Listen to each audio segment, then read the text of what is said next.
Hello, folks. Just a lot of things going on today. Unfortunately, not much of it a great import, but it was stuff that I just had to push off the stream, and I definitely wanted to stream today. So yes, later than usual, which will be good for some, not so good for others. Apologies about that, Brian Smith. You did not miss today's stream. I'm glad your work stuff did wrap just in time. Hey, Gashon, you're always so polite, saying hello at all the streams. And Paul, glad you make it. I know you may have to leave in 15 minutes or so, but glad you can make it for what you can. This one, I was looking for something to stream today. I didn't want to start something that might be a multi-parter, given that tomorrow I figured I would do another OSR Reddit roundup. It's been a short week, and just happened to pop into my inbox from Free League, and I'll post over to here, as you can see. Oops, let me move myself down there. That they are, and I hadn't even heard of this, or I hadn't been paying attention. Hey, Mark Withers, have I checked out Hex Roll at any point? You know what? I think I might have, Mark, or at least I've looked at it prior. Well, it has crossed my desk, so to speak, and so did this. I'm not familiar with Drakkar Ok Demoner. Maybe that's how it's pronounced. The only Drakkar I'm aware of is Drakkar Noir, and I don't think anyone's made a Drakkar Noir role-playing game. Though I know plenty of role-playing game players and GMs, and I suppose I'm dating myself badly, who used to liberally employ Drakkar Noir. But this is not that. This is in English Dragon's Bane. I keep wanting to say Dragonbane, which I guess is what I don't think Drakkar Octomoner translates to Dragonbane. That sounds like it's dragon. Was it and dragon and demon? Or maybe someone who knows. I think this is Swedish. Someone from the great north over there can point me out to what that translates to exactly. English, they're calling it Dragonbane. I hadn't heard of this Kickstarter. It looks like if I scroll up here, it's about 14 days left to go. Plenty of time if you're interested. What happened was Free League sent me an email with the quick start rules. And I looked at it just briefly because I like to look at these as I go and not really prejudge anything. Oh, this is cool. Then they also said in part of their note, oh, hey, it's in Kickstarter, and it's based. I guess this is a I don't know exactly. I'm assuming some kind of reboot. That's what I put in the show notes. Reboot, I think, because I've never read Drakkar Ok a reboot, relaunch, reimagining maybe of. I guess this is a classic Scandinavian tabletop role playing game. I mean, I don't know it from anything, but it's got a cool background, and of course, we'll switch over now to these quick start rules. Let me just get my. Oh, I need full screen mode. There we go. Brian Smith says they saw it. I had no idea what it was, but it looked cool. It does look cool. And nice art. And I might try to get somebody from here because I know that there's a few people involved who they posted might be available for interviews. We'll see if I can catch somebody. This is hibiscus iced tea for the working man. The only thing, and this happened with the Morkborg folks, or Morkburg, or Morkburg folks, was the time difference. It can be hard. So we get right into it. No interior text, just the cover. And then right into it. In the oldest times. And again, I don't know anything about this other than it is fantasy role-playing game based, I don't know if loosely or tightly, on a classic Swedish fantasy role-playing game. I'm going to guess that, whether this was probably based, some version of kind of a D&D-ish game. If anyone played this back in the day that can shed more light on it, please feel free. Ryan Smith likes the art style. Arthur Rackham vibes. Yep, and then Mark says, I think it translates to dragons and demons. That's what I thought, Mark. I wasn't sure, but that seemed to be my thought. I'm not sure why that. I mean, I could see maybe why back in the day, if they were going to translate this to English, Satanic Panic and all that, that maybe putting actually demon in the title of the game probably would have been a poor idea. Now, would it matter? I don't know. Dragonbane is a cool title, other than me wanting to add the S to it. It's interesting because it just changes almost the focus of what you think the game is about. Because you want anything about dragons and demons, And of course, just from the cover, I'm just going to guess. Okay, we're not playing as a dragon demon, but that's like Dungeons and Dragons, right? But now as Dragonbane, it kind of gives you more idea. Well, what are you doing? And from Dragonbane, I can only get the concept that we're kind of anti-dragon people. That you're playing a dragon slayer, a dragon killer, something of that sort. Well, we'll see. We'll see what it ends up being about. Of course, this is a quick start. It's not complete. Freely did send it to me, but they didn't ask me to do anything with it. They just sent it to me, and they have no say over what I'm going to say. And of course, I'm doing this live off the seat of my pants, so even I don't know what I'm going to say. If you're watching this live, you are getting it right as it comes out of my head, for good or ill. It was in the oldest times, before the world was covered in forest and iron was tamed by dwarven masters, before the advent of humanity and the mastery of the bread and ale making arts. The world was then ruled by dragons and demons. Yes, draconic serpents and demonic creatures were the princes and princesses of the oldest times. They were the primordial forces through which the world and its primeval matter was formed: the sky, the mountains, and the fiery oceans of magma and unthinking life. They were opposing principles that made the world complete: law and order versus chaos and madness, the stable and fixed versus the wild and eternally fluid, dragons versus demons. The most ancient records tell of a draconic empire that once spanned much of the known world, where the emperor's peace was upheld by cruel dragon-mounted knights. But the texts also contain traces of another great power from a different age, governed by demon princes who shrouded the world in madness and murderous rage. Remnants of these realms still rest in the earth beneath our feet, in the depths of the great forests and the chasms of the mountains slumber memories from ancient eras when vicious beasts reigned. The hostility between dragons and demons brought death and ruin upon the ancient civilizations. It seemed almost like a fundamental law of nature, that anything created by dragons alone is corrupted by demons, and that anything born of demonic will is burned to ashes by dragon fire.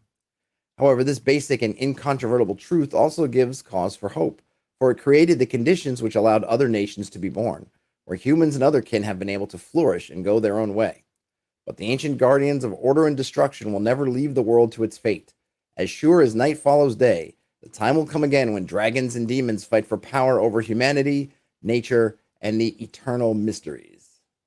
Hey, Frederick says, this is in the years BAB, before ale and bread. Exactly. Okay, so an interesting thing here. We're given that dragons are sort of the creatures of law, demons the creatures of chaos, but neither one is really posed as being good. The dragons, what do they say about their cruel, maybe pitiless, seeking order, but in its most harshest type of order. And then of course demons are bringing madness. I suppose there could be nice kinds of madness out there. I don't know, but really destruction and madness tend to be frowned upon. So neither one is really painted up in some kind of wonderful light. Simply that they are two opposing forces, and everything else is just basically caught in between. But almost like how they say the cataclysm at the end of the age of the dinosaurs allowed everything to flourish, all the mammals to come and take over the world.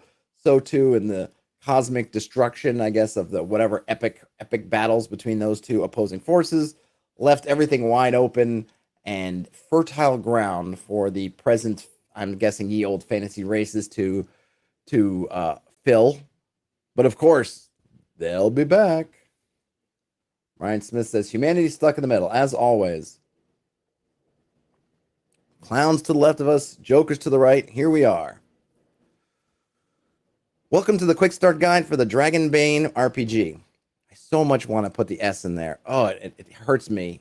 I just feel my tongue wanting to say Dragon's Bane every single time.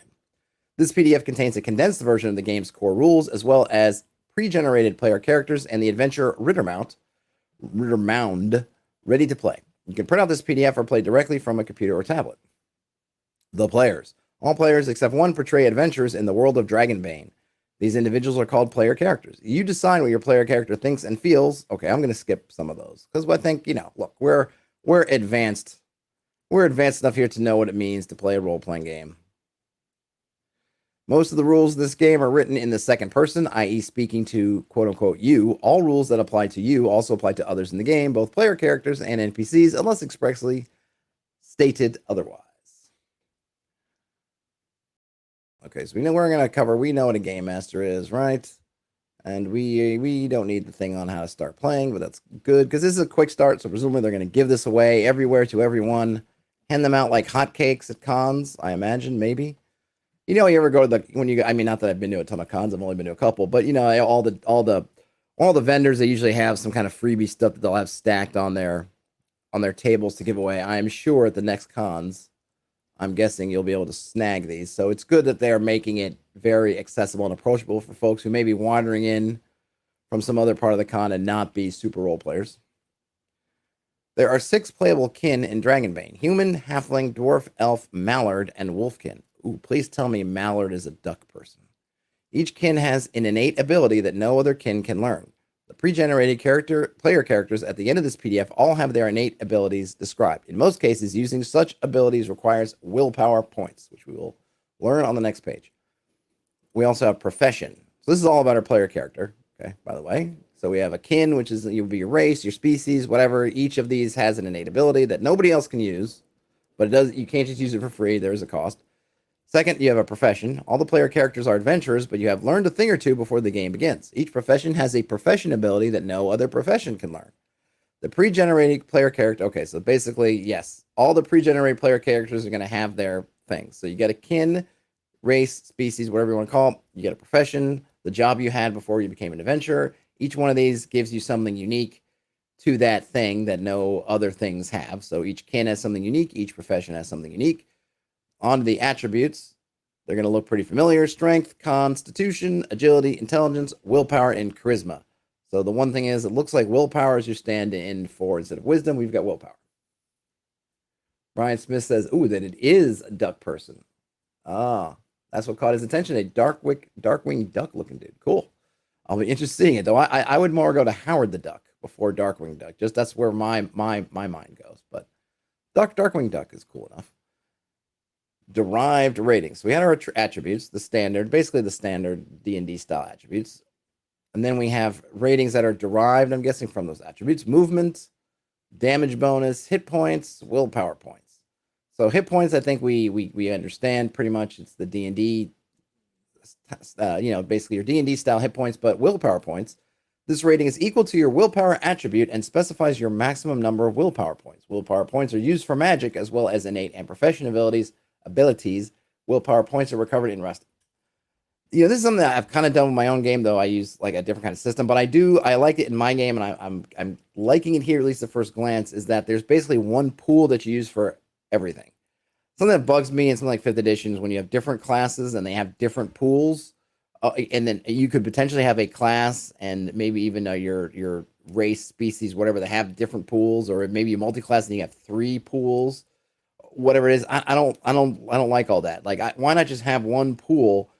And I like what that does, is it makes you think about what you want to spend it on. So, okay, you have a pool of whatever. If you want to spend it all on spells, great. If you want to spend it all on some other special power, great. But you don't have to manage separate pools, but it's all akin to the same thing. If we're looking at these pools, are basically exertions on your character, that your character can exert themselves only so much before they need a break. It makes sense you just have one pool, which is the total amount of exertion that your character can do, whether that exertion is of a physical nature, of an intensely mental nature, of an arcane or spiritual nature, of an angry nature, I guess in the case of raging, whatever it is, it should all, I just think, bring it out of the same pool. So right here, it's very upfront. The one thing in my game is it's totally based on your character level and not based on a particular attribute. Whereas in this case, you definitely don't want to have willpower as your dump stat, because that's just, the more willpower you have, the more you're going to be able to activate your different abilities and cast spells and stuff. So important. Oh, let's see. Henrik says you can play as a duck. It used to be one of the Signum races back in the original game, Drakkar and Demoner back in the 80s. It was always a little goofy, but with the recent art style, it looks more darker. Oh, that's cool. And Henrik says that the duck is a legacy from the original game. Not sure how it plays in the new setting. Henrik, are there any myths and legends about ducks or duck warriors or duck people? Or is it just kind of just fanciful? Nothing wrong with just being fanciful, by the way, but we're all just curious over here. We have skills. Skills are knowledge and abilities you have acquired during or prior to your life as an adventurer. Your skills are measured by their skill levels and scale from 1 to 18. The higher, the better. And then motivation. Adventurers are unique individuals willing to risk life and limb for excitement, glory, or riches. Your motivation adds depth and personality to your player character and can also be used by the GM when creating stories. Role playing according to your motivation allows your player character to increase their skills faster. This is described in the full core rules. Okay, so this is interesting. So you have your skills, we get that. But then your motivation, which I guess is something that you can activate. I think like Pendragon, where you can call upon your various virtues or vices, even, or you can just call upon these various things that you believe, your beliefs. I'm forgetting what they call in Pendragon, that actually had a potential mechanical benefit. It could be something you have to test against, but it could also be something that helps you. And I really like that. So it seems like maybe they're doing something similar. I guess we'll see.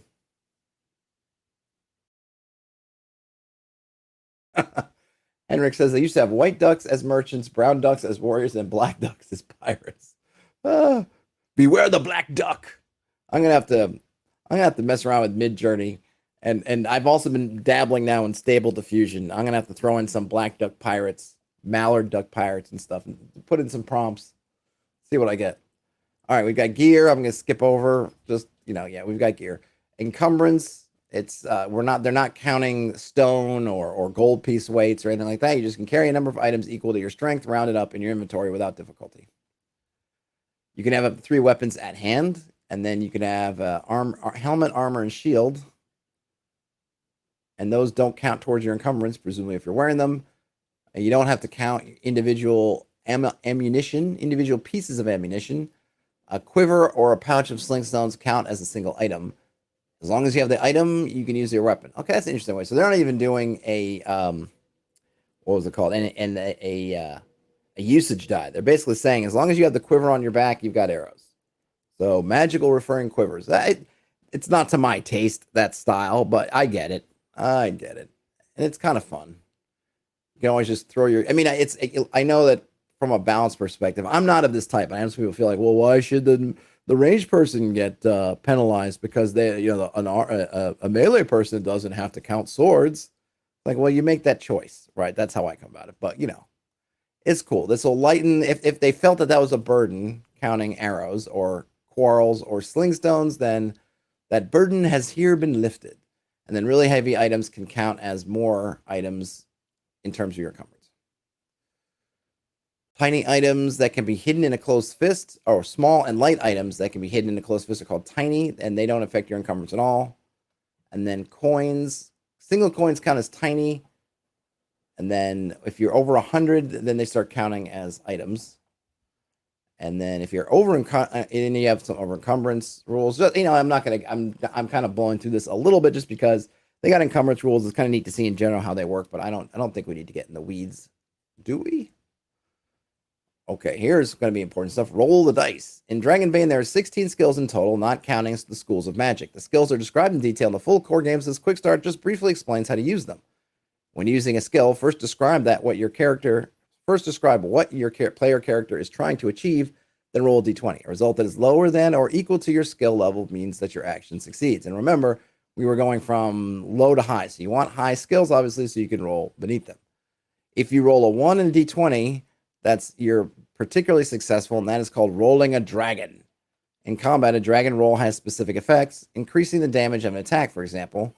Outside of combat, the GM decides the effects. Some suggestions: you impress everyone around you, you achieve more than intended, or the action is performed faster than usual. So basically, you have a crit success, and then depending on the circumstance, the GM will decide what that crit success means, and then it has some specific meanings in combat. Right, Smith says, now I'm imagining all kinds of crews of loons and gulls. Yeah, someone needs to make like a whole bird RPG. If they've made Mouse Guard, and isn't there even another one? Mouse-based RPG. Where are the bird-based RPGs? What was that board game? Someone needs to make Root the RPG. They probably already have done it, actually. And conversely, failure, rolling above your skill level, means that your action fails. For some reason, you do not achieve your goal. Feel free to describe what happens together with the GM. The GM can also let failures have additional consequences to advance the story in an exciting way. So I think the main thing that I take away from the failures is there is a bit of a narrative focus here, right? Where they're saying on both sides, hey, the player, you can help you can take part in what failure means and what success means, but what failure means, and then also the GM in terms of failures, right?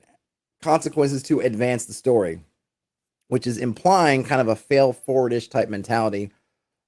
If you fail to unlock the door and you need in the story demands that you get to the other side of the door, you should come up with a way to make it exciting, but also move the story forward, as opposed to your lockpicks broke. Now you got to go back out to town to get more lockpicks, which is a fine result, but I wouldn't say that fits.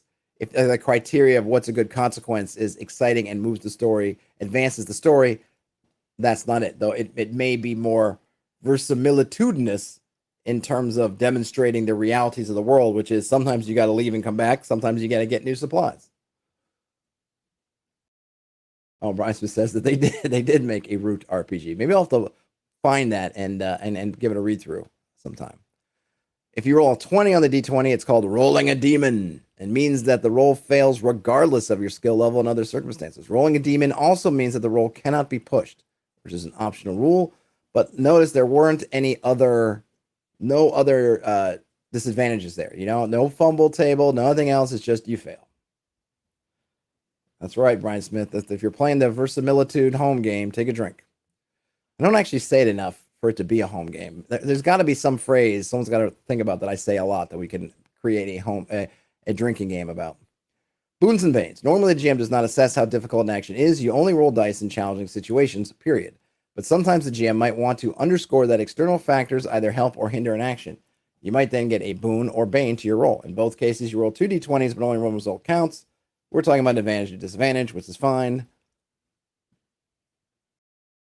I like to hear the point about, hey, the GM in this system, I'm not saying this is like what every system should be, but you're not assessing the difficulty, you're just rolling, and you're only rolling when it's challenging.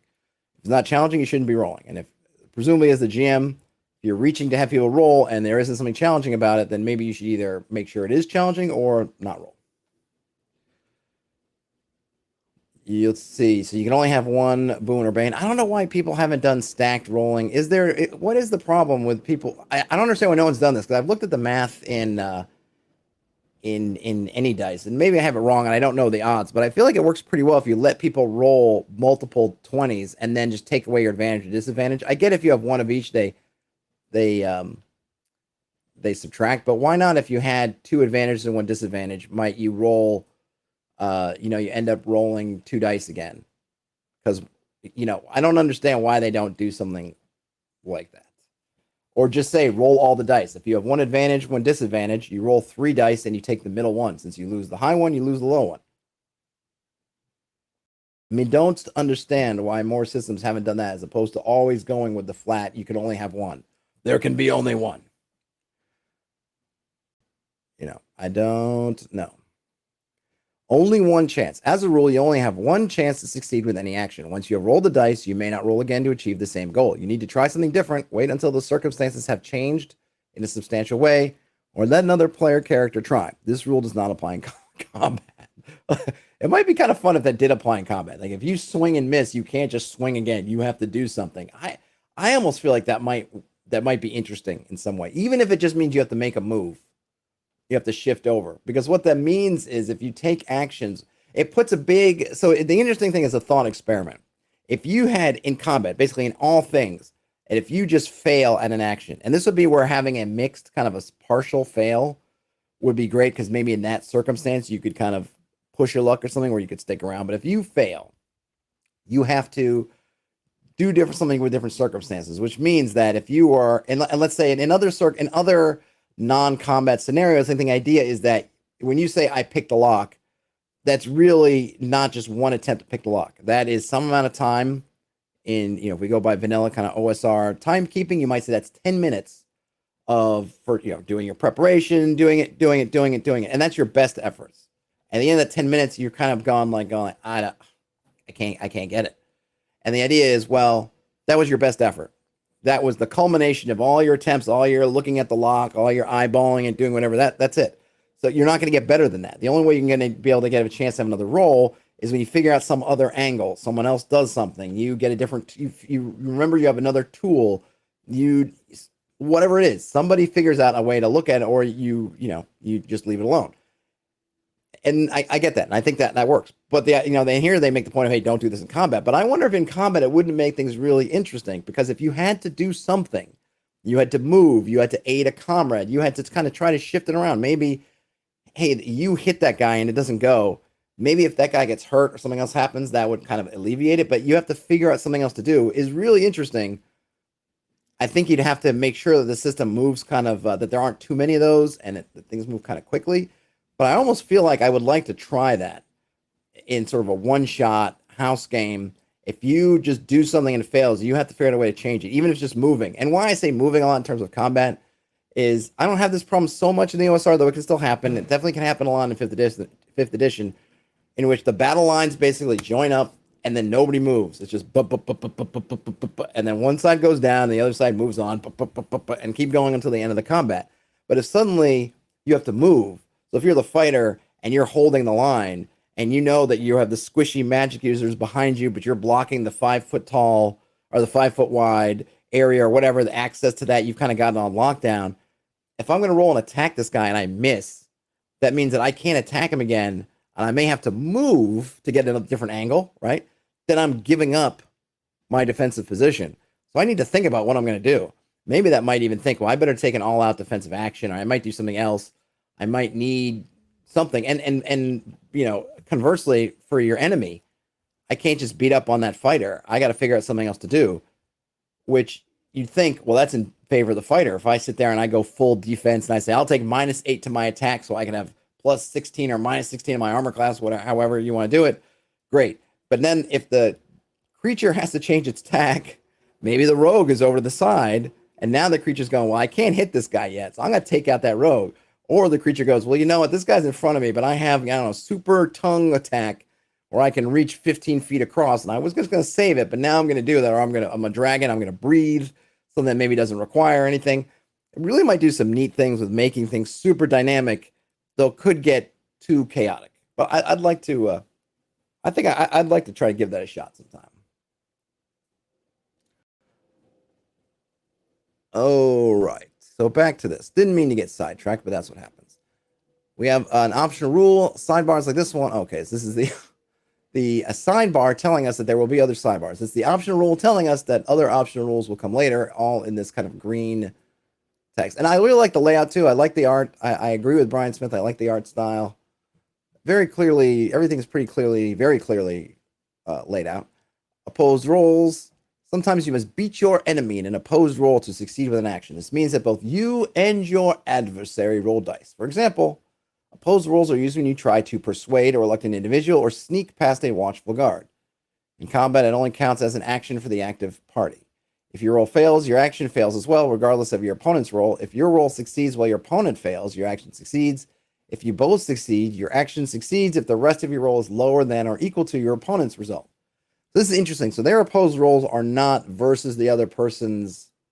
So you're not rolling 2 dice and looking at, I got an 18. Oh, I got a 16. I win. It's you going against your sneak, or you're rolling for your sneak. And I guess maybe there's a perception type skill, and they're rolling on their perception. And then it's just a matter of who does better relatively. So if I win and you lose, then I win. If I lose as the doer, it doesn't matter if you lost or not, then you still win. And then whoever's roll was lower, it's only that third tiebreaker, basically, that if my roll is lower on an absolute scale, I rolled an 8, you rolled a 10, then I win. So it's kind of interesting. There's a little bit here on pushed rolls. Opposed rolls can be pushed, which is an optional rule that we will see in a minute as well, but only if you're the active party. This can be done even after your opponent's roll. So what exactly is pushing your roll? If you fail a skill or attribute roll, you can choose to push the roll, which means that you make another attempt. The new result applies whatever it is. If you have a boon or bane, you must re-roll both dice. You can never push a demon roll, which is a natural 20, which in this case is a critical fail. Whenever you push a roll, immediately after the re-roll, you suffer a condition. This means that you get a bane on all rolls for skills based on a certain attribute and rolls against the attribute in question. Each attribute is linked to a certain condition. Thus, there are 6 different conditions. So the conditions are dazed, which affects strength, sickly, which affects constitution, exhausted, which affects agility, angry, which affects intelligence, scared, which affects willpower, and dirty, which affects charisma. you dirty boy. Oh, you dirty boy. Yeah, that's kind of funny. You decide which condition you get from pushing a roll with two important restrictions. You cannot choose a condition you already have, and you must be able to explain how the condition results from the action you are trying to perform. The GM has the right to reject clearly unreasonable explanations. So in other words, if I push my roll to try to hit the dragon with my broadsword, I might have a hard time explaining how that makes me dirty or dirtier. So, but you got to figure that out. Once you have all 6 conditions, geez, I wonder if they've play tested people who've managed to stack up all 6. Once you have all 6 conditions, you may no longer push your rolls. In addition to their effects, conditions provide inspiration for how to roleplay your character. Okay, that's good. Healing conditions. You can recover from a condition by resting. A stretch rest heals a condition of your choice, and a shift rest removes all of them. You can read more about resting later on. All right. Henrik says that they like push roll mechanic similar to Free League's other game systems. Yeah, I do like pushing. I do like that concept of taking on some additional risk. Okay, and you can also get help. There's basically an help action. Combat and damage. Rounds and initiative. Life as an adventure is hard and often violent. In Dragonbane, you can run into wild beasts, malicious raiders, and demonic monsters. Combat can be rough for your player character, sometimes even lethal. Before you enter combat, you should always ask yourself, is it worth it? Is it worth it indeed? So combats and rounds, we're going to get initiative. They're using playing cards, numbered 1 through 10. Each player taking part in the conflict draws a random card at the beginning of each round, and the GM draws cards for the NPCs. This is called drawing the initiative. The number on the card determines the order in which you act in round one in the round. Hold on a minute, I got a sneeze coming on here. Excuse me. Rasmus says you pushed your dice and now you're dirty. Yeah, pretty much. And then, okay, so you go in order from low to high. Let's see, now we have a bit here. Oh, there's so you can NPC, or so basically the GM can do group initiative for NPCs if they want to. Surprise, if you perform an attack the GM deems surprising to your enemy, you get to choose any initiative card you want in the first round of combat. If several characters participate in the surprise attack, you may all choose a card. The other combatants draw the initiative from the cards that remain. At the start of the second round, everyone draws the initiatives as usual. I mean, the nice thing about cards, unlike dice, is there are no ties. If I pick the 1, somebody else picks the 2, and someone else picks the 3, those cards are off the table. You don't have to worry about, well, we both picked 1 going on the next tiebreaker kind of thing, which is good. The one thing here, I mean, I suppose there's always the adjudication thing, but if you perform an attack that the GM deems surprising to your enemy, it's interesting because one, it kind of seems to suggest that it doesn't have to be on the, I guess here they say on the first round of combat. So it's worded maybe a little bit poorly. I would say in the first round of combat, if you perform an attack that's surprising, because I can see someone trying to argue that's round 4, but I'm going to leap off the wall and attack. Doesn't that net me some surprise? And the answer is no, it doesn't, or at least not mechanical surprise, maybe just fictional surprise. I always kind of like, the one thing I like about rolling is that I don't have to. I mean, of having a more mechanical rule for surprise, basically, is it takes that kind of haggling aspect out. So you just want to make sure that you're on the same page with your players, or just talk it out in terms of when someone feels like they're going to get that surprise, but you're thinking in your head, maybe not. Maybe walk it through. Henrik says, on the topic of stacking, they listened to a Dragonbane actual play, and at one point, one of the characters was dirty, feared, and something else from one fight. Wow, they were pushing their luck a lot. Well, I mean, there's a guy I used to play with, role-playing games with, and yeah, he would be the person we would probably have all said, don't push those rolls, man, because he would have that worst luck and probably would end up with all of the conditions all stacked up on his PC. He just seemed to have the worst luck when it counts. Action and movement. On your turn in the round, you can move and perform one action. When it is your turn to act, you simply explain how you want to move and what action you want to perform. And then you can roll dice if you need to. You decide whether to move before or after you act. You can even use part of your movement, perform your action, then finish your move. That's cool. So you can do a move and act and move, act, move. Whatever it is. Henrik says, corruption to Warhammer, mutation incoming. Yeah, at least it's not like that. I still have really yet to ever play Warhammer. I have I have Warhammer Fantasy. I'd like to play. It's on my kind of list of games that have been around forever, and I'd like to play some version of, but haven't done it yet. I'm not going to go through all the actions. Just going to read them out quickly. I think we'll have the gist of it. You know, dashing, do a melee attack, do a ranged attack. Ooh, I'll read this one. Parry. Both melee and ranged attacks can be parried, but the latter requires a shield. Parrying is a reaction that takes place outside your turn and replaces your regular action in the round. Okay, that's interesting. So in this case, kind of like you're playing defensively a bit. If you know that, okay, I'm going to take 4 attacks and I'm playing, my goal here is to be defensive, then maybe I want to parry. And then dodging, same thing, except you're dodging rather than parrying. You can take cover, pick up an item, equip, unequip, armor or helmet. I don't know if I'd let you unequip armor as one action. I know there's all these controversies, not controversies, but everyone has different ideas of how long it takes to equip armor and stuff. But I'm not, if you're in a heavy plate mail, for example, I don't even know if plate mail may not exist in this game, but I'm not letting you, even if you're just putting on your shirt, put on a shirt in the morning while somebody's hacking at you. I'm not letting you do that in combat. That's something you better have it beforehand. Helmet, if you've got it on you, I'm fine with that, but I don't think I would do the armor one. First aid, breaking down doors. Interesting that they put this as a kind of a combat type action, but that one's fine. Pick a lock. Use item, activate ability, cast a spell. Yeah, picking a lock is interesting too, because usually we don't think of that as being a combat, a 6-second combat kind of situation, but I guess they do. Henrik says it's not in seconds, rather minutes, right? I don't know. Is this in minutes? Well, this is in rounds. Did we miss how long a round is? I don't think they said. Let's see. You can choose to wait. I did skip over waiting. Saw that. I don't think they've said how long a round is, but all of these I'm taking to be as kind of your combat actions, right? Melee, range, parry, dodge, dash, take cover. So pick lock and break down doors are part of these. Oh, referring to time to remove armor. Yes, minute. Right. All right. Yes, Henrik. For me, definitely minutes. But this is saying seconds, or I'm assuming seconds. We haven't heard, but I don't know. In the biggest, I don't know how. I mean, I think in what classic, I think original white box D&D, I think combat's a minute. Even then, that seems kind of fast for putting on a whole bunch of armor.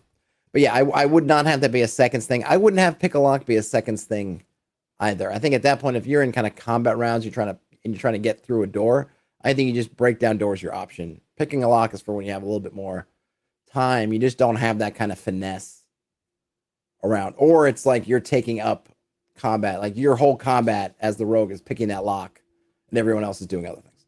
When we have some free actions, so I'm guessing don't take up one of your things is draw a weapon, change position, which is either getting up or throwing as they say, throwing yourself to the ground, dropping items, shouting, or persuading. In this case, persuading is referring to encouraging a player character with 0 HP to rally, which is a neat idea.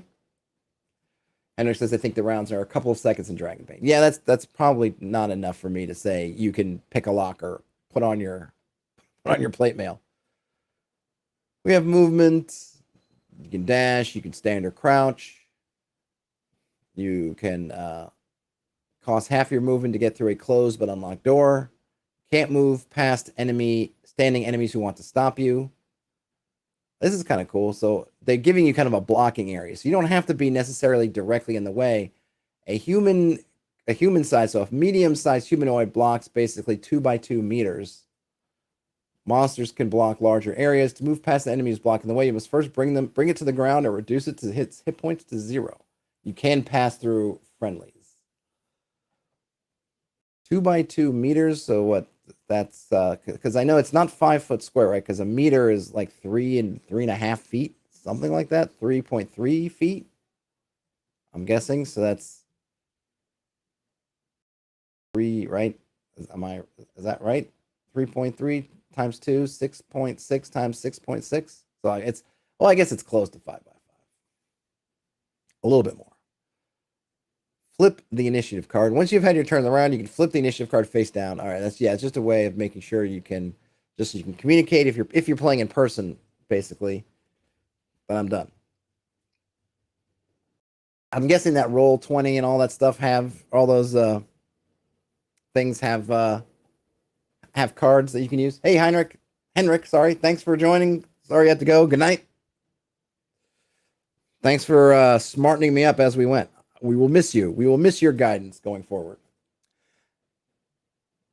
Right, you're all the like Foundry and all those, right? They must have playing card things. I'm just thinking all this stuff, a lot of stuff with cards is geared towards playing in person, but so much stuff is virtual these days. But I imagine there must be workarounds of some kind. Melee combat.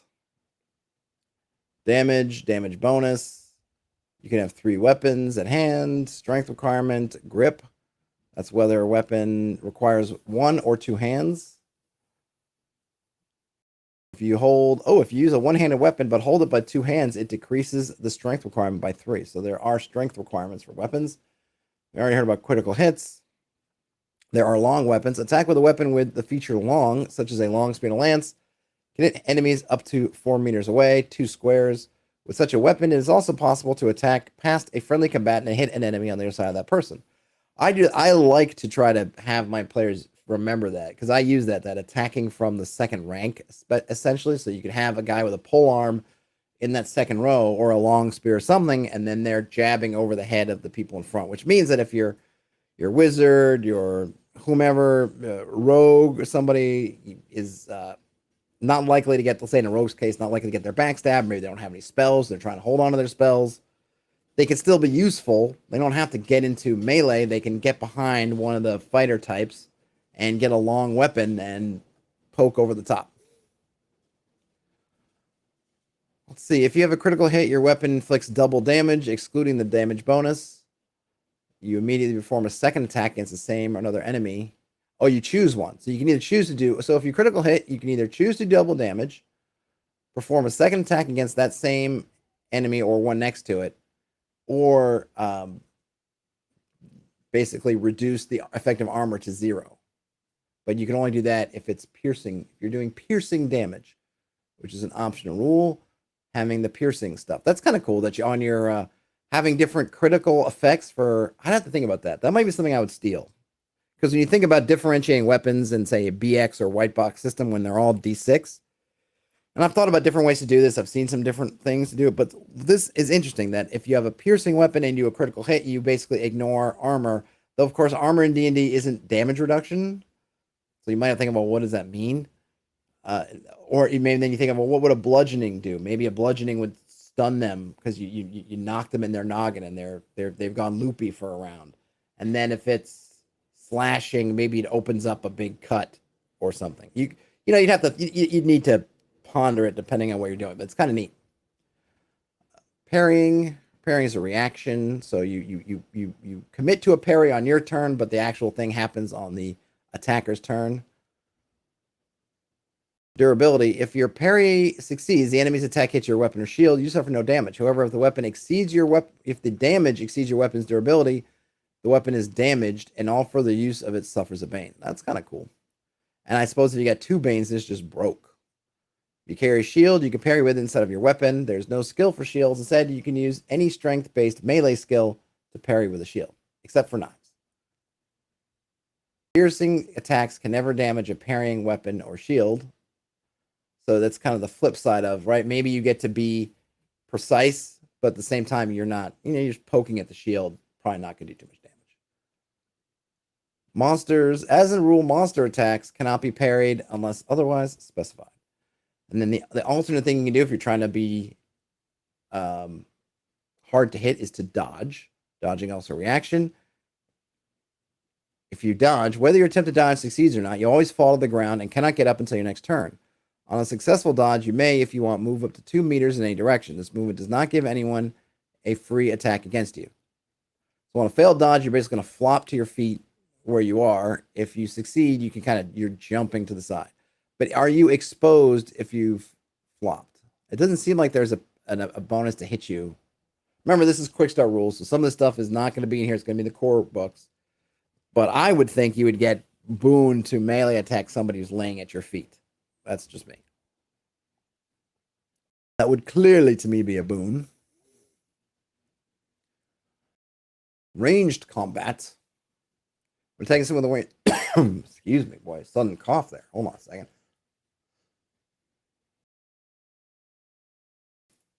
Ooh, caught me by surprise. Okay, so you do damage. You might get a damage bonus. There's a range. You can parry a ranged attack. Except you can't get a counter attack if you crit on a parry against a ranged attack. You can dodge ranged attacks like normal.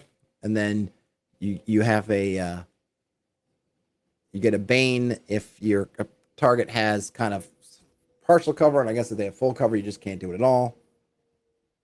And you have to have some kind of line of sight. If you roll a critical hit, you can either double your weapon's damage or remove the effects of armor if it deals piercing damage. On to damage. So armor, I'm guessing, as we're going to find out in a minute, is going to be kind of some kind of damage resistance or damage reduction, whatever you want to call it.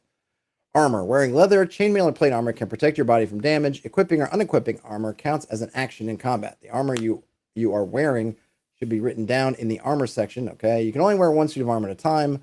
Some armors can give you a bane on certain skill rolls or restrict your movement. Armor rating. An armor's effectiveness is determined by its armor rating. Whenever you take damage from a physical attack, subtract the armor rating from the damage. Helmets. Your armor can be combined with a helmet, which can further increase your armor rating. Equipping or unequipping a helmet counts as an action. Helmets can also give you a bane when using certain skills. And we have a section here on damage types and armor, which I'm going to go past. I do want to do death, and then I'm going to see kind of, I'm cognizant that we're running short on time. I'm not sure. There's the adventure too, which maybe I'll do in another read. Not sure. If your hit points reaches 0, you drop to the ground and risk dying. At that point, it's safe to stay put and wait for help. On your turn, in each subsequent round, you must make a death roll. A roll against your Constitution attribute. The death roll can be pushed if that optional rule is used. Record how many death rolls you make on your character sheet. After 3 successful death rolls, you recover d6 hit points and do not need to make another roll. After 3 failed death rolls, your player character dies. Rolling a dragon counts as 2 successful death rolls, and rolling a demon counts as 2 failures. If the combat ends, keep counting rounds until all the death rolls have been made. So you don't get a save because you're out of combat. If you suffer additional damage while at 0, it automatically counts as a failed death roll. So somebody can stand over you and do a little stabby until you die. Rally. Another player character within 10 meters and earshot can persuade you to rally and keep fighting, despite having 0 hit points. This is a free action, but each person can only do it once per round. If you rally, you can continue acting as normal, but must keep making death rolls as described above. You can even try to persuade yourself to rally, but with a bane. Get up. That is kind of that get up kind of thing. That's cool, but you're still dying. It's basically whether you just get to do something while you're potentially dying or not. But that also means that if you are up and fighting, that creatures or opponents are still going to aim at you. So you're taking on some risk. Saving a life. When you have 0 hit points, another person can save your life with a successful healing roll. This counts as an action. If the roll succeeds, you stop making death rolls and recover d6 hit points. Multiple attempts are allowed. You cannot heal yourself in this way, even if rallied. Additional healing rolls have no effect once you are no longer at 0 hit points except during a rest. Magic can save lives as well. Remember, magic saves lives. Instant death. You don't record negative hit points, but if a single attack reduces your hit points to a negative score equal to your full hit points, your player character dies instantly. Time to honor the fallen adventurer and create a new one. All right, it's pretty standard stuff. We already went over our conditions. I'm not going to go through healing and rest. It seems like there's a short rest and a long rest. The short rest they're calling a stretch rest, and then their long rest they're calling a shift rest. And then they have some other hazards that they mention here: falling, poison. They have lethal poisons, paralyzing poisons, and sleeping poisons. It's kind of cool that they have multiples. And then each one of them has a full effect and also a limited effect. And the poisons also have potencies. And that's kind of cool. So you're going to roll. So poisons. So what happens when you get poisoned is you roll your constitution. The poison rolls its versus its potency. And whoever wins, wins. If you win, you only get the limited effect. If the poison wins, it gets the full effect, and poison has no effect on monsters. Cashman says they like the concept of dirty being a status effect, giving a bane on charisma rolls. So what does that say for a poor old Pigpen? Because that boy is dirty all the damn time. And let's see, I have darkness and some stuff on torches. The torch lights up 10 meters in all directions. And it lasts for a stretch. You do have to roll a survival roll to light a torch. I've never had players roll to light torches. It's kind of interesting. I don't know if I would do that. Just why? I mean, I suppose there could be some fun and excitement of not making your survival roll to light a torch, but is it one of those where they can only do it once? And then hopefully, what if people are just unlucky? I just let them light the torch. If it's under duress, I would say that. Oh, I see. So it's, hold on a minute. I missed a spot. So you do need, it's saying that you need a tinderbox to light up your thing. So it's kind of like a little an inventory check. You need to have that tinderbox. If you do, you can just light it. If you don't, then you need the survival check. It might still just be lenient on that, but you know. Catherine mentions Dirty Harry. Yep, Dirty Harry. What was that show that was on TV? Dirty John, Dirty Rotten Filthy Rich, or Dirty Rotten Filthy Scoundrels. What was that movie? Yeah, all these folks have terrible time with their charisma checks. Fear. There are many horrifying beasts lurking in the ruins and forests of Dragonbane. Such creatures can perform so-called fear attacks. Fear attacks can also be triggered by magic and other terrifying experiences. When struck by a fear attack, you must immediately make a roll against your base willpower attribute. The roll can be pushed and does not count as an action. Particularly frightening events can give you a bane on the roll. If the roll fails, you must roll on the fear table. So it's a D8 table. You can be enfeebled, you can be shaking, you can be left panting, you can turn pale, you can start screaming, you can start raging, you can be paralyzed, or you can go into a wild panic. There you go. So now we get to monsters. We noticed that there was a lot of things when they were talking about in combat and whatnot that clearly they're differentiating between your sort of humanoid opponents and then monstrous opponents. And there are a lot of things that just don't apply to monsters. So here we actually get to monsters. I'm going to kind of speed through these a bit. Some monsters are powerful. They can act multiple times in the same round. This is indicated by their speed score. At the start of each round, the GM draws one initiative card for each point of speed. That's cool. So a monster with speed 3 goes 3 times. Waiting. If a player character swaps initiative cards, that was an optional rule, with the monster, the player character chooses one of the monster's cards. Monsters themselves never wait. And then movement. They've got a movement score. They've got attacks. Their attacks can inflict conditions. And then as far as repeated attacks, a monster never makes the same attack twice in a row. So I guess you're not going to see the old claw bite unless it's done as left claw, right claw bite kind of thing. Skills. Monsters can have skills, but they're mainly used outside of combat or for passive opposed rolls. In melee combat, a monster can dodge if it has a skill level in mobility. And monsters that carry weapons can also parry. And then each one of those uses up one of the monster's actions in the round, which is just like a humanoid thing, only the monsters have potentially more actions. Hitting a weak spot, a piercing attack can find a gap or weak spot in the monster's natural armor, just like a humanoid opponent. Many monsters have some form of natural armor. They might have resistances and immunities. They are immune to persuasion, and monsters are too terrifying to get scared themselves and are therefore immune to fear attacks. But many of them can certainly instill terror in the player characters. Great. Okay, so we didn't actually get any monsters there, but we just got kind of the overall. And then into magic, which I'm kind of, apologies for going a little bit speedily, but I'm cognizant of being short on time. Some call magic a gift from the dragons, others a curse from the demons, and still others call it the blessing of the gods or spirits. And it is true that dragons, demons, gods, and spirits influence magic and can guide the sorcerer who wields it. But the truth is that magic is a basic force of nature that exists throughout the physical world as well as beyond it. Magic is described in detail in the full Dragonbane core game. This quick start only offers a brief summary of how magic is used. So we've got some schools. Man, which school do you go to? I go to the School of Hard Knocks, son. Powered by willpower. If you're running low on willpower, you can draw power from your own body if need be, but this is harmful, potentially even lethal. You roll a die of your choice, D4, D6, D8, D10, D12, or D20 before casting the spell. The result indicates how many willpower points you gain and can use straight away, but you also take the same amount of damage. If you reach 0 hit points because of this damage, it happens after you cast the spell. Ooh, that's rough. So we've got magic tricks that are minor, relatively harmless spells. They're kind of cantrips.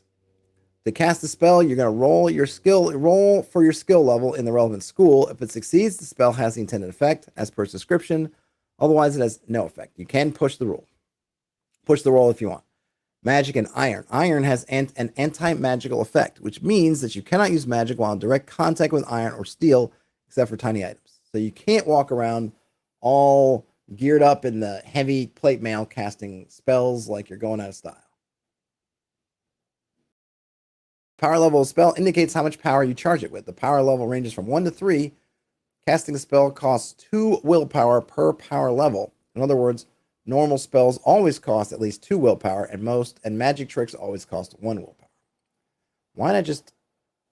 That's kind of... I don't know. I guess they just want to have this power level, make it easy, but I'll say, why not just put the costs directly? But I'm guessing they want to make those... They want to talk about things in power levels.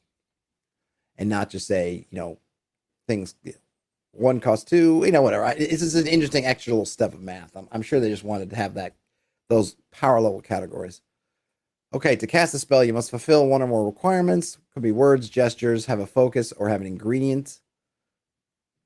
Spells always count as actions in combat, so they're pretty quick, all things considered. Spells will have range, they'll have areas effects. Might be a sphere, a beam, a cone, a circle, a wall. And then rolling a dragon when you cast a spell produces a critical effect. And you can choose one of the effects. You can double the range or damage of the spell. You can have it be free, not cost any willpower points, or you can immediately cast another spell, but with a Bane. And then if you roll a demon, spell fails and you can't push it. Brian Smith says, it seems like mechanics to push or burn your character to gain a temp bonus are curiously absent in D&D, but common in other systems. I love how it makes things seem more dangerous. Yes, it's interesting. I'm curious why that is, right? Why doesn't D&D have more of these kind of push your luck style mechanics? I always like those kind of things. I'm not sure. It is interesting, and there's probably a design choice in there.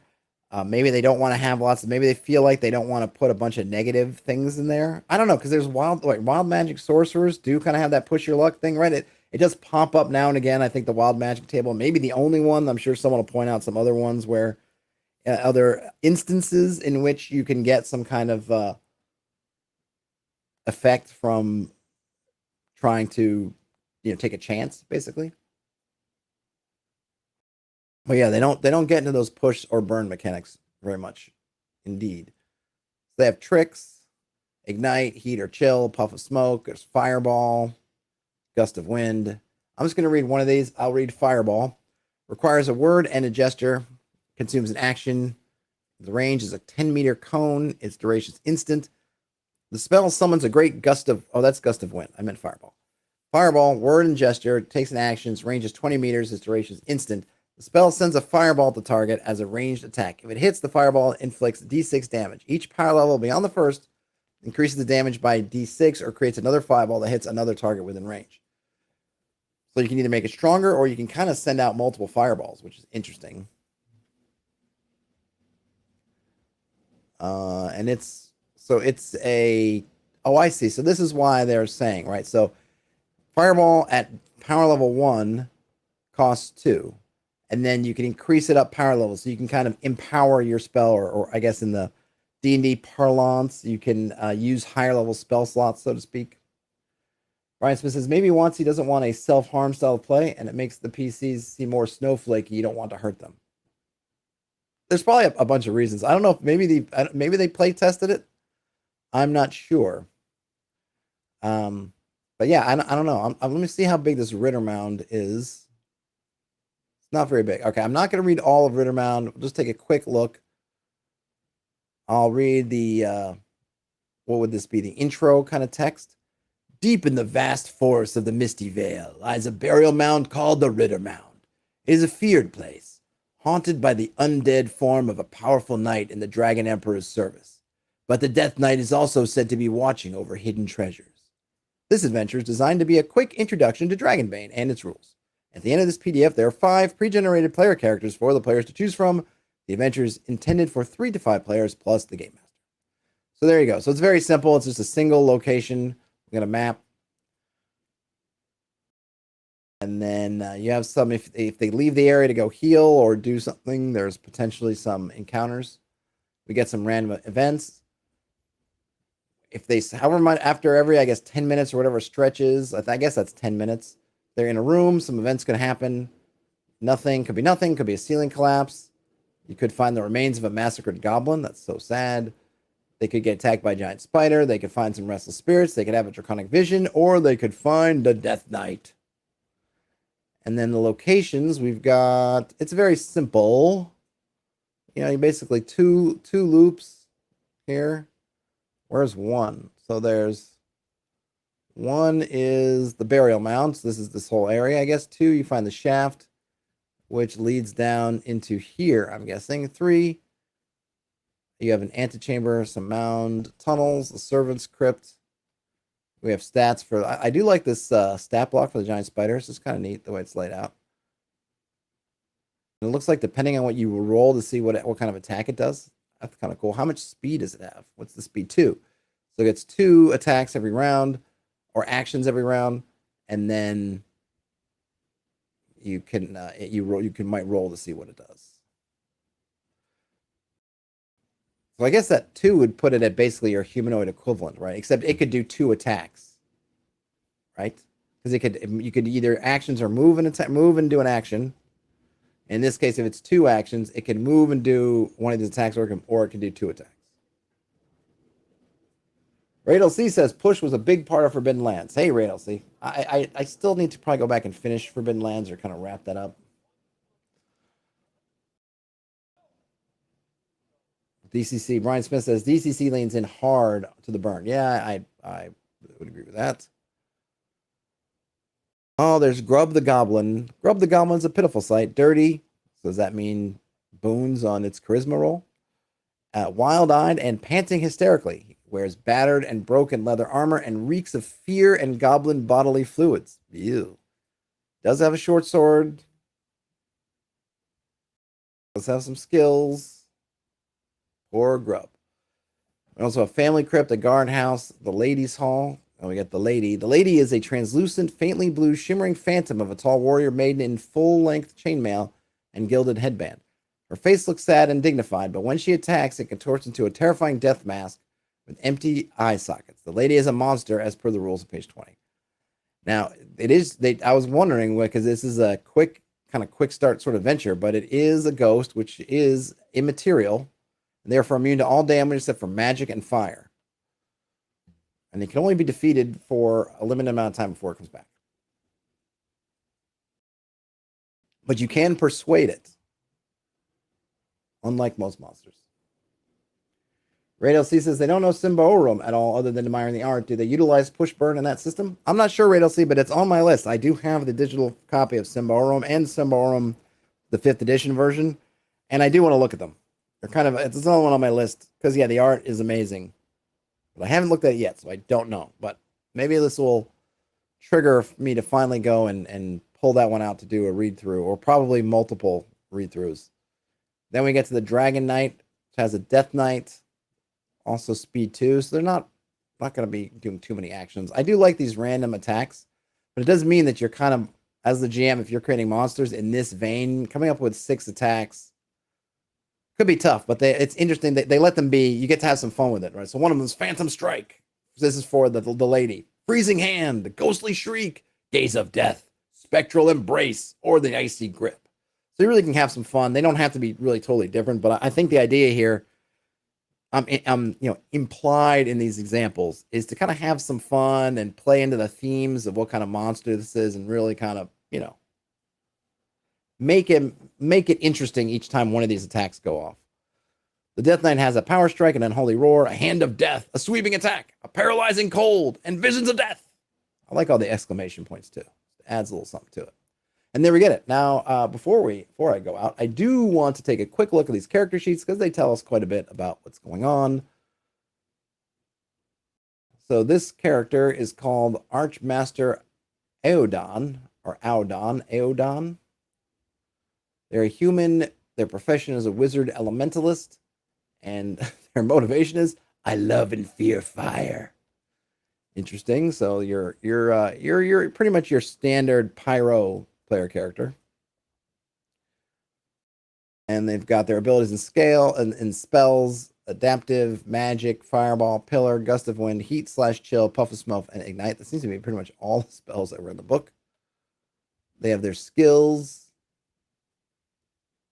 and more skills.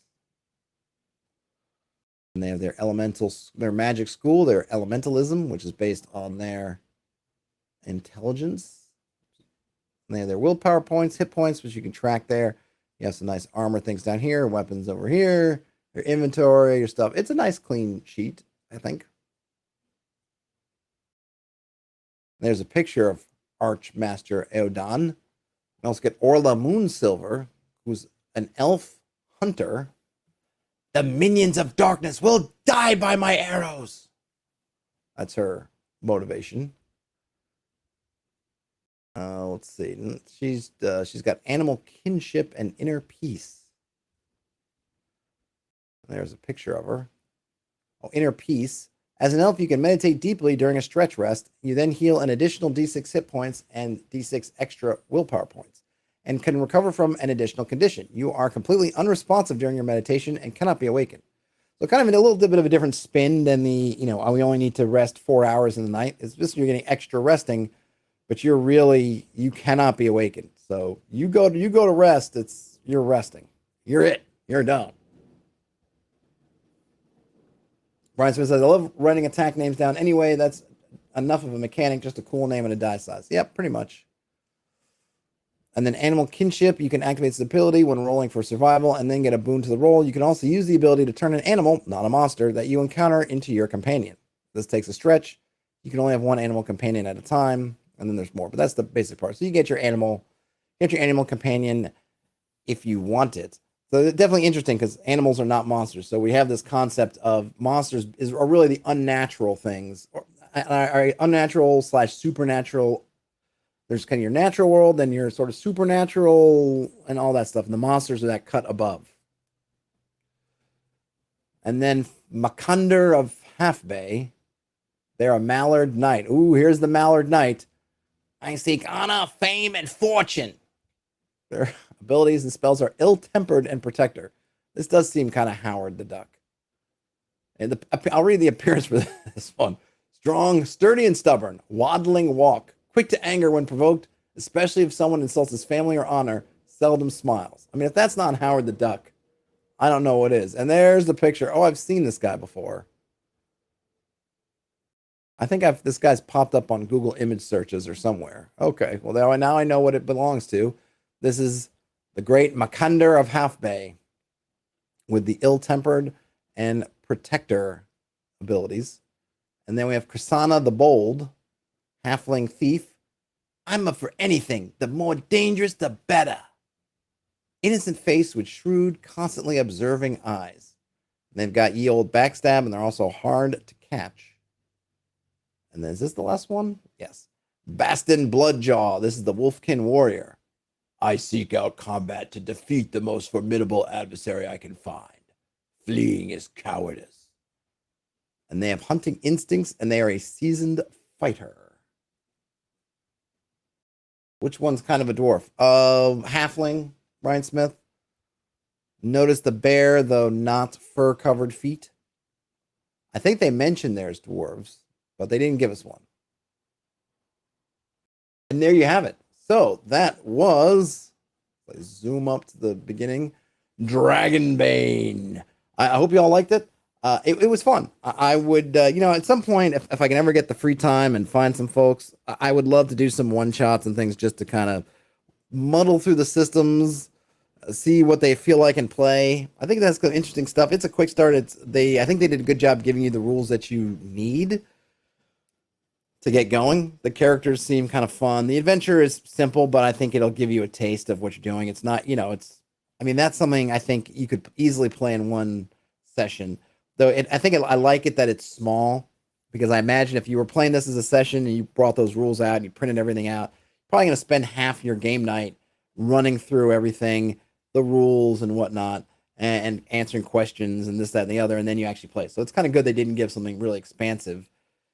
It's a quick start. So you get like a quick little adventure and a quick start. Everything's there. The art's good. The layout's good. Didn't notice anything really amiss about it. The Mallard folk are super interesting. Wolfkin are cool too, but I'm the Mallards. I'm in for the Mallards. Oh, the duck dude, Brian Smith said, is the kind of a dwarf. I don't know. Maybe they're just kind of short. I mean, Howard the Duck wasn't super tall. I'm still going with like a Howard the Duck kind of thing for them. But really cool. It's in Kickstarter, as I mentioned before. And I think if I close this up, hold on a minute. If I close this up, it should still be below here. You have 14 days, 13 days. Scratch that. What? 12, 10 commandments. You have 13 days to get in on the Kickstarter. And I don't make anything off of this. It's just this is purely for your information. I am not in some sort of affiliate. I will get nothing whether you back this or not. But if you want the digital edition, it'll cost you 248 Swedish kroner. At least I think that's the currency, or $23, or 23 euros, or 20 pounds, and that gets you the core set in PDF. Available in English or Swedish. You will choose later, but I guess not both. And there's also a box set. I would say, okay, so looking at this, the difference between the digital version and the box set, oh man, it's not that much. You're only paying an extra. I don't want to be Mr. like you should back everything on Kickstarter, because you shouldn't. But I would say that if you feel like you like this, you're going to like this. Having seen, and if you can look on my channel, I looked at definitely the Twilight 2000 box set. And what was the other box set that I looked at? I looked at the One Ring starter set. They're really nice. I mean, they're really nice. They're just nice. Good, chunky dice. It's just high quality stuff. So I would guess, or I would say, if I were to back this, I would just go for that boxed set, because I think it'll be nice. And it's only another $12 or $13, which is kind of, it seems like a really good deal. And then they do have some kind of deluxe bundle. What's you're going to get for the deluxe bundle? You get the screen and a cloth map and an honorable mention, and of course any stretch goals. Wow. More people have backed the deluxe bundle than the regular bundle. Who would have thought? And then they got a retailer bundle. Okay. And that's it. All right, folks. Hope you enjoyed that as much as I did, because I did. If you could give a thumbs up on your way out, that would be awesome. If you found yourself in here and you like this stuff and you'd like to see more of this stuff, then if you subscribe, that would also be awesome. Otherwise, have a great rest of your day, night, whenever you end up watching or listening to this. Apologies again for running this one a little bit later than my norm, but it had to be done. But I'm glad I got it out there, and I shall should return tomorrow with my OSR Reddit Roundup as normal. Other than that, have a great rest of your day, night, whenever you end up watching or listening to this. Game on, and I'll talk to you later. Bye, everybody.